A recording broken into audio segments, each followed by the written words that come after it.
Hi guys, this is Sujata and you're watching Grammaring English Grammar for ESL students.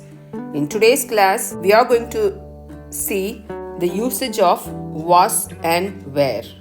There are plenty of questions associated with the verb to be or not to be. There is a question of how to use to be in the grammatically correct way. I am, you are, he was, they were.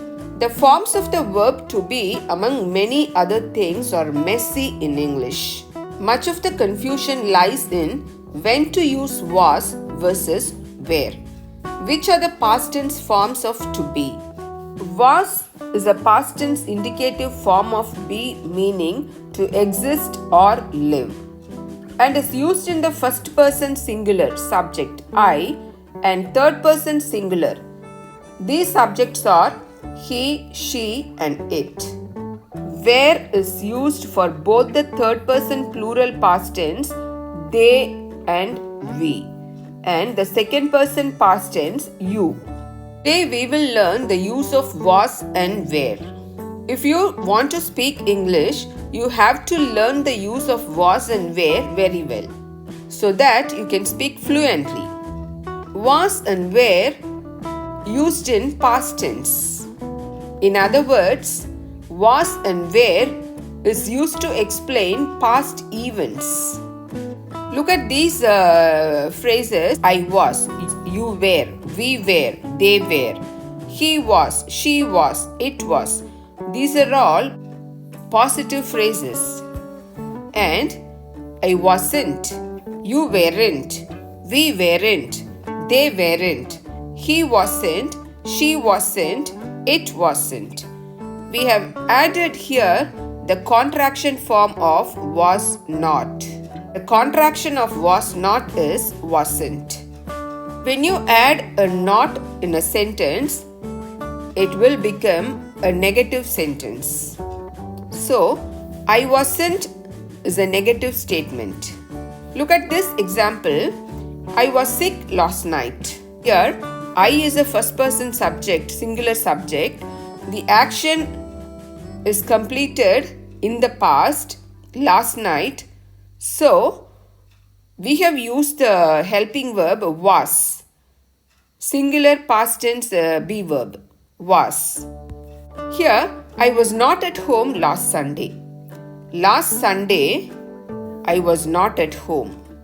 Here we use the contraction form of was not, wasn't.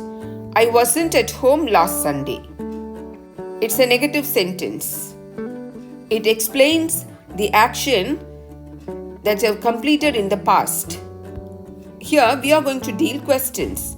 How to ask questions using these helping verbs was and where. See, were you in Delhi last Monday? Here, the helping verb or be verb where comes before the subject you.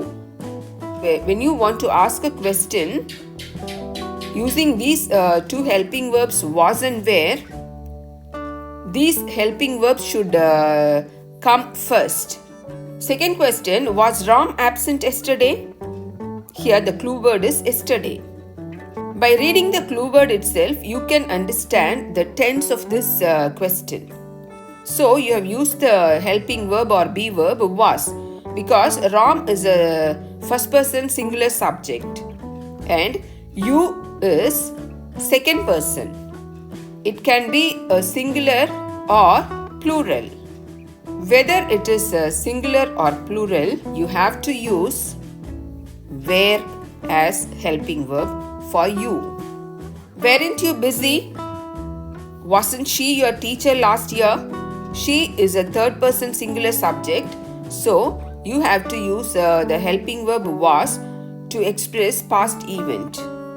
I was very tired after the work. This is a positive statement.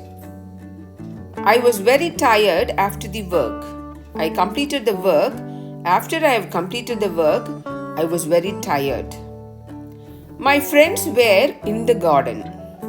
See, friends is a plural subject. So, we have used plural helping verb where to express past event. Kumar was late for school. Kumar is a third person singular subject, so we have used was as a helping verb here.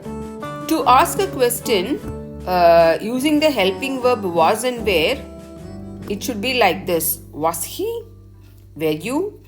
Were they? Was she? Were we? Was I? You should begin the question with these words. Was that your school bag? School bag is a third person singular subject, so we have used was as a helping verb. Was the bag torn? Were they school teachers? School teachers is a plural subject, so we have used plural helping verb were to express past event.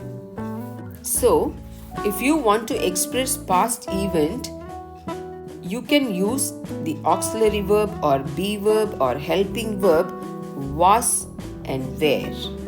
You must keep in mind when to use was and when to use were. Hope you enjoyed this video. If you find this video informative, please like, share and subscribe. Thank you.